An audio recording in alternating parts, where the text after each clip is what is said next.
Step 7. Humbly ask Him to remove our shortcomings.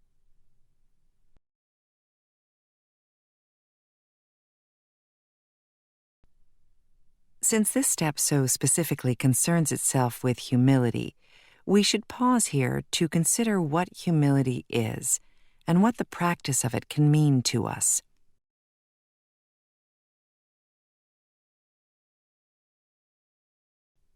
Indeed, the attainment of greater humility is the foundation principle of each of AA's 12 steps.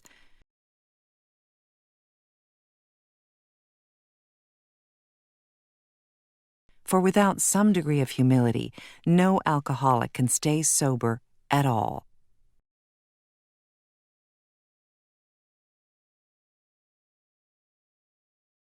Nearly all AAs have found, too, that unless they develop much more of this precious quality than may be required just for sobriety, they still haven't much chance of becoming truly happy.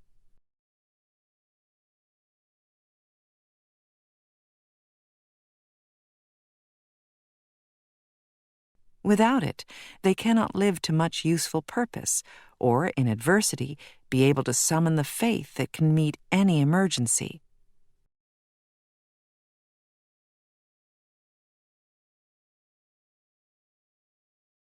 Humility, as a word and as an ideal, has a very bad time of it in our world.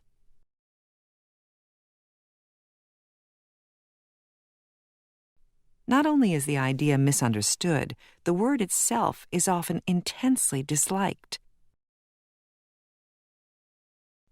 Many people haven't even a nodding acquaintance with humility as a way of life. Much of the everyday talk we hear and a great deal of what we read highlights man's pride in his own achievements. With great intelligence, men of science have been forcing nature to disclose her secrets. The immense resources now being harnessed promise such a quality of material blessings that many have come to believe that a man-made millennium lies just ahead.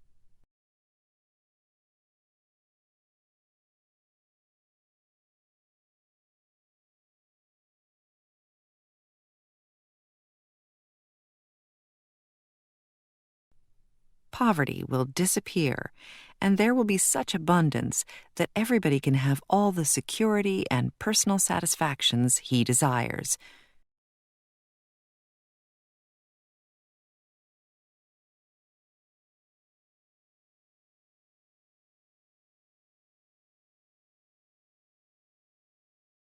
The theory seems to be that once everybody's primary instincts are satisfied, there won't be much left to quarrel about.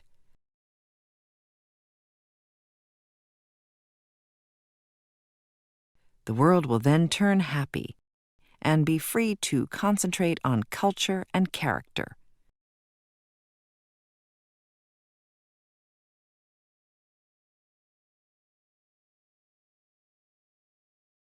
Solely by their own intelligence and labor, men will have shaped their own destiny.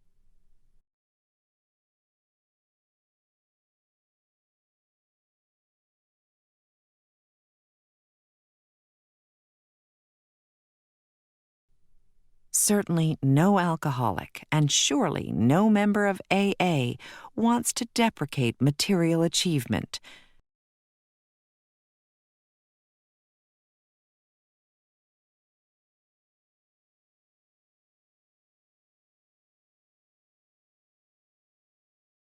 Nor do we enter into debate with the many who still so passionately cling to the belief that to satisfy our basic natural desires is the main object of life.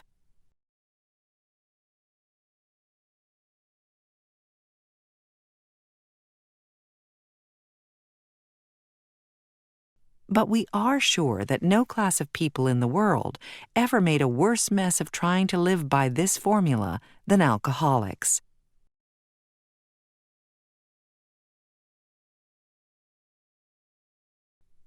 For thousands of years, we have been demanding more than our share of security, prestige, and romance.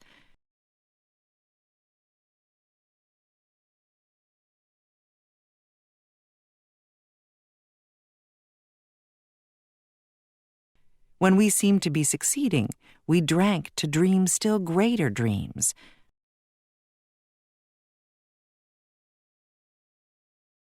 When we were frustrated, even in part, we drank for oblivion. Never was there enough of what we thought we wanted. In all these strivings, so many of them well-intentioned, our crippling handicap had been our lack of humility.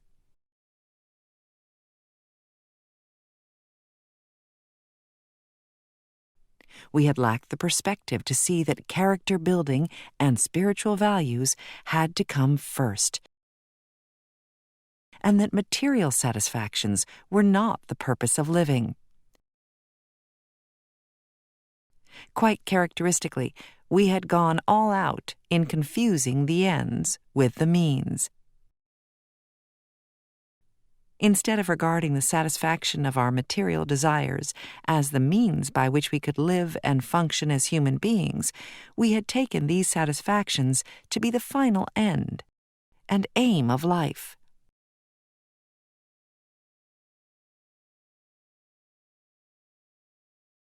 True, most of us thought good character was desirable, but obviously good character was something one needed to get on with the business of being self-satisfied.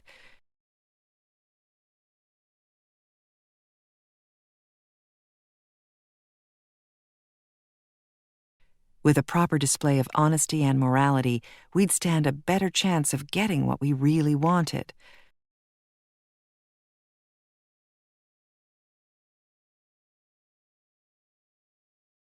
But whenever we had to choose between character and comfort, the character building was lost in the dust of our chase after what we thought was happiness.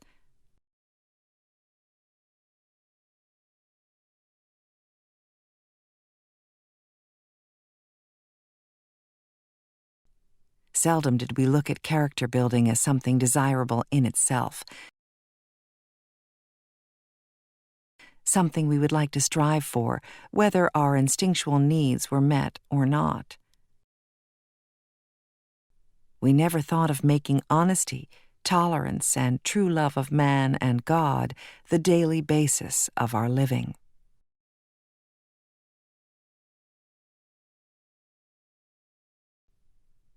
This lack of anchorage to any permanent values, this blindness to the true purpose of our lives, produced another bad result.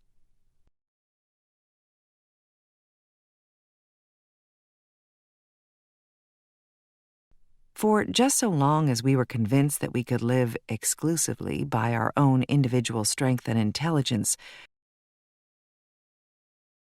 for just that long was a working faith in a higher power impossible. This was true even when we believed that God existed. We could actually have earnest religious beliefs which remained barren because we were still trying to play God ourselves.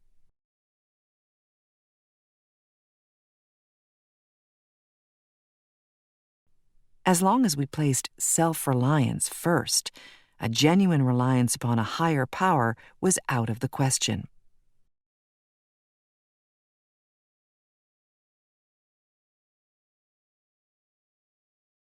That basic ingredient of all humility, a desire to seek and do God's will, was missing.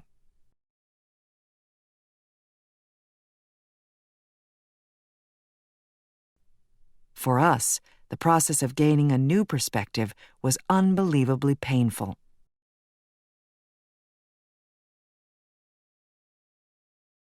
It was only by repeated humiliations that we were forced to learn something about humility.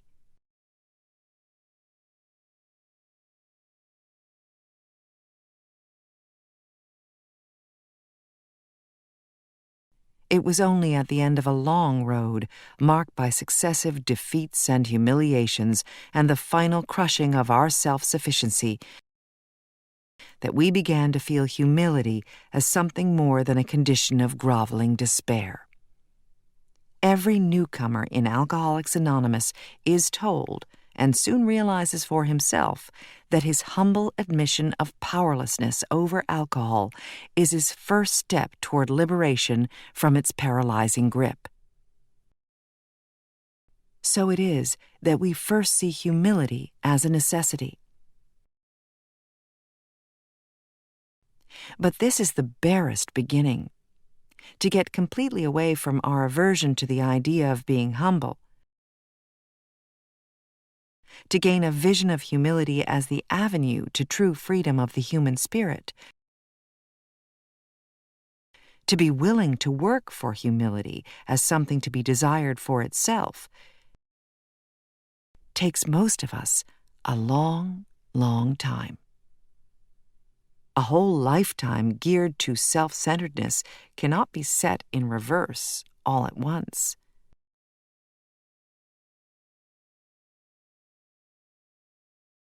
Rebellion dogs our every step at first.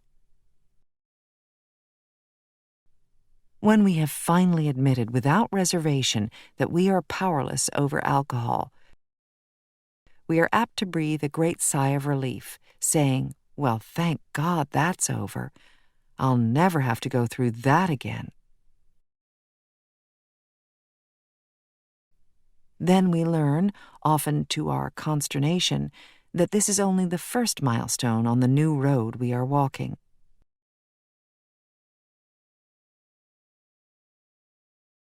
Still goaded by sheer necessity, we reluctantly come to grips with those serious character flaws that made problem drinkers of us in the first place.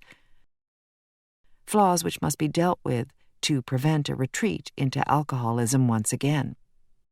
We will want to be rid of some of these defects, but in some instances, this will appear to be an impossible job from which we recoil. And we cling with a passionate persistence to others, which are just as disturbing to our equilibrium, because we still enjoy them too much. How can we possibly summon the resolution and the willingness to get rid of such overwhelming compulsions and desires? But again, we are driven on by the inescapable conclusion which we draw from AA experience that we surely must try with a will, or else fall by the wayside. At this stage of our progress, we are under heavy pressure and coercion to do the right thing. We are obliged to choose between the pains of trying and the certain penalties of failing to do so. These initial steps along the road are taken grudgingly, yet we do take them. We may still have no very high opinion of humility as a desirable personal virtue, but we do recognize it as a necessary aid to our survival.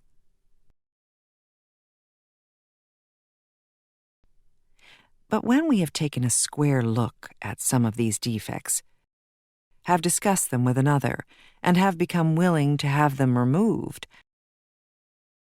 our thinking about humility commences to have a wider meaning.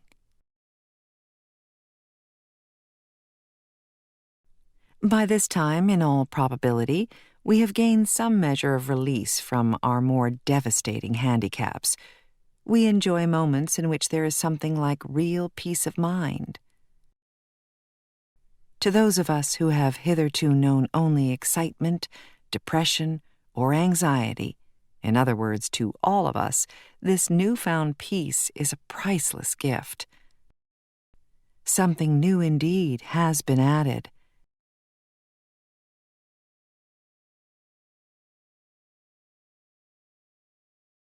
Where humility had formerly stood for a forced feeding on humble pie,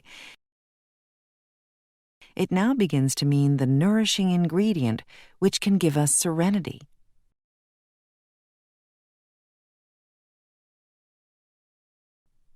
This improved perception of humility starts another revolutionary change in our outlook. Our eyes begin to open to the immense values which have come straight out of painful ego puncturing. Until now, our lives have been largely devoted to running from pain and problems. We fled from them as from a plague. We never wanted to deal with the fact of suffering. Escape via the bottle was always our solution. Character building through suffering might be all right for saints, but it certainly didn't appeal to us.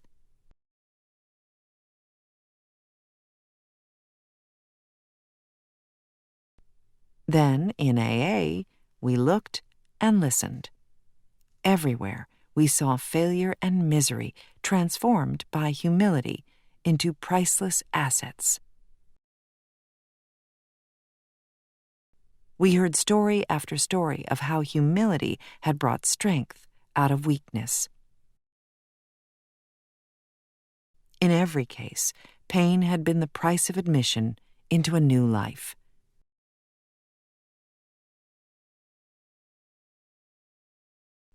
But this admission price had purchased more than we expected. It brought a measure of humility, which we soon discovered to be a healer of pain. We began to fear pain less and desire humility more than ever. During this process of learning more about humility, the most profound result of all was the change in our attitude toward God. And this was true whether we had been believers or unbelievers.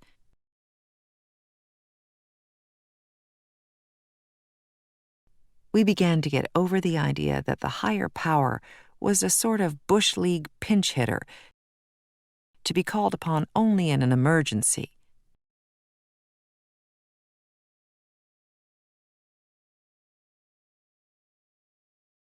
The notion that we would still live our own lives, God helping a little now and then, began to evaporate.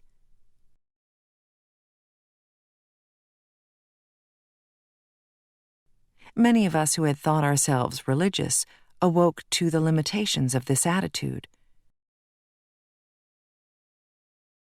Refusing to place God first, we had deprived ourselves of His help. But now the words, "Of myself I am nothing. The Father doeth the works," began to carry bright promise and meaning.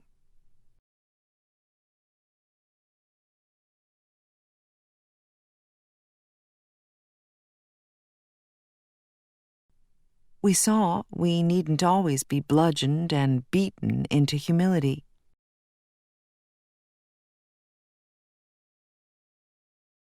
It could come quite as much from our own voluntary reaching for it as it could from unremitting suffering.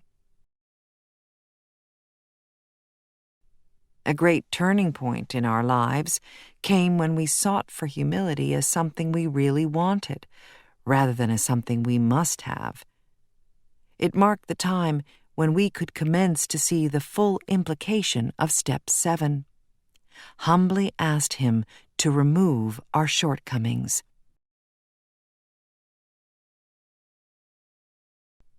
As we approach the actual taking of Step 7, it might be well if we AAs inquire once more just what our deeper objectives are. Each of us would like to live at peace with himself and with his fellows.